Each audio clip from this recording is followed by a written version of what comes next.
আমরা কিভাবে দেখবো কোনটা অ্যাসিড কোনটা ক্ষার ওটা আমরা আজকে চিনবো। তো আমরা আজকে দেখবো নিউট্রিশন হিসেবে ব্যবহার করবো জবা ফুলের পাপড়ি এবং আমরা দেখবো যে অ্যাসিড দ্রবণে তার বর্ণ হবে লাল গোলাপি এবং ক্ষার যে দ্রবণে এই জবা ফুলের পাপড়ি বর্ণ হবে সবুজ এবং গরম জলে তার বর্ণ গরম জলের সাথে থাকবে বেগুনি বেগুনি বর্ণ থাকবে। তো আমরা এখানে অ্যাসিড হিসাবে নিয়েছি লেবু জল, এখানে আমরা ক্ষার হিসাবে নিয়েছি চুনগুলো জল এবং প্রসম হিসাবে নিয়েছি আমরা শুধু জল গরম জল নিয়েছি। এবার আমরা দেখে নেবো আমরা অ্যাসিড দ্রবণে প্রথমে আমরা ঢালছি জলগুলো টপিকে। এই দেখো আমরা গোলাপি লাল গোলাপি বর্ণ দেখতে পাচ্ছি, অতএব এটা হচ্ছে অ্যাসিড।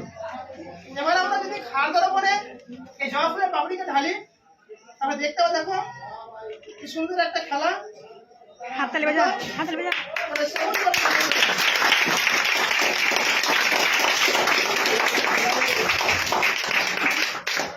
কথা জানতে পারলাম এটা অ্যাসিড, এটা ক্ষার এবং এটা হচ্ছে প্রসম।